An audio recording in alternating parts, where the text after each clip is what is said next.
A whopping 70% of dogs in the UK are obese. This is criminal.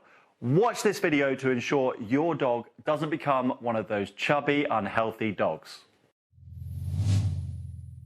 Firstly, if you have a puppy, this video is not for you. That video is in the description below. A puppy is a dog 1 year or younger. The most important thing is to not have a chubby dog.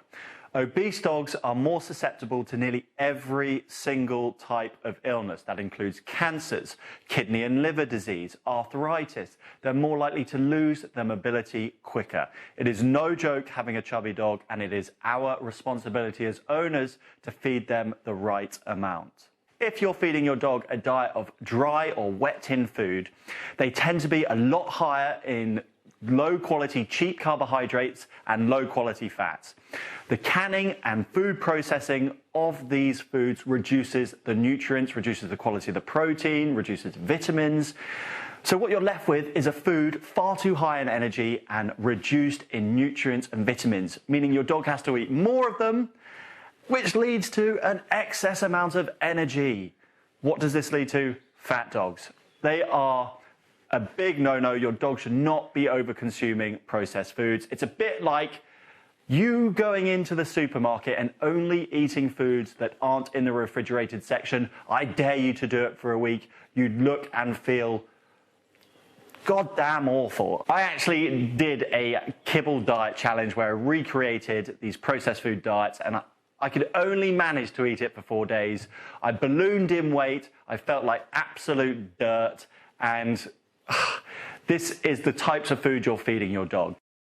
I'm feeling bloated and blocked up, which is not a good combination. One of the main reasons why 70% of dogs in the UK are obese is because of these low quality processed food diets. I would urge you to go back. I'm going to link this video at the end. It's about what foods your dog should be consuming. It's really important. And we also go into in what proportions they should be eating these foods.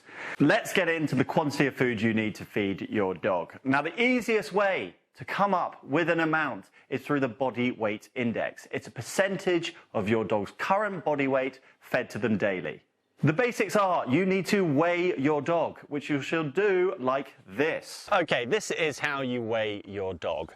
You get on the scales with your dog, take down the weight, then you get off the scales, get back on the scales without your dog, and the difference between the two weights is the weight of your dog. Now, that was easy for a small dog. Now we're going to do it with a big dog, which is slightly more tricky. Quincy, come here, Quincy.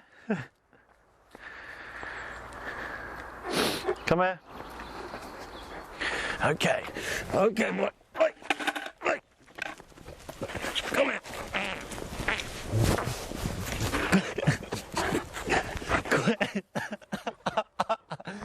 Quinn, come here.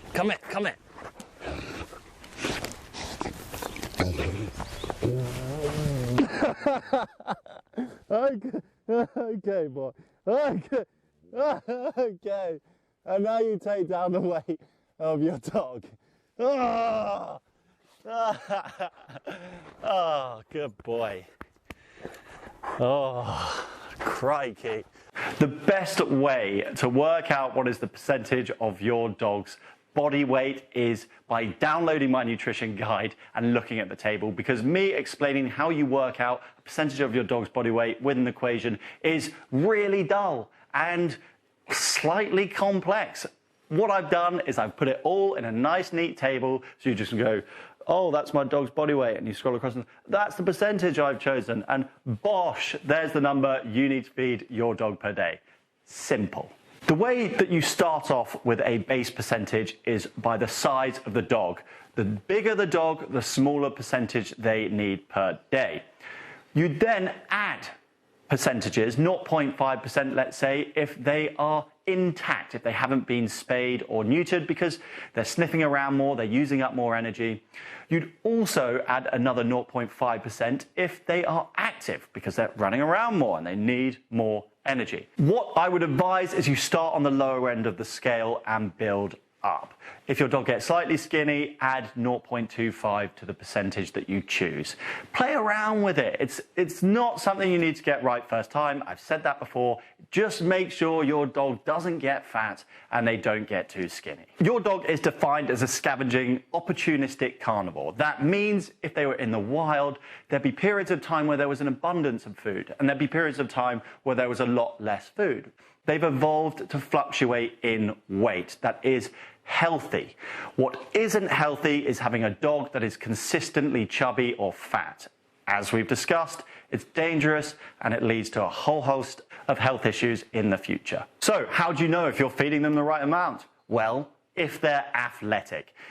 And the way that you tell if your dog is athletic or not is through the body condition score. And basically, what you should be able to see is a slight indentation towards the back hips.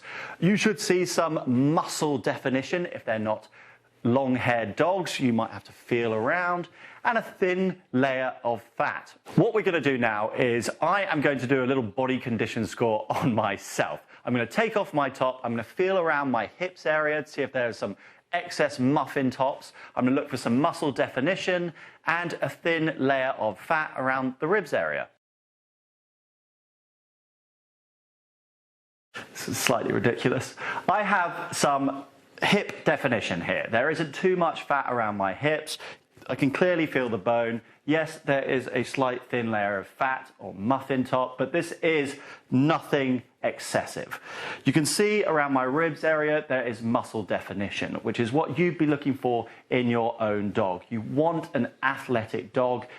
That is the ideal body type, and they don't have a choice. You do. You choose their body type for them with the quantity of food that you choose.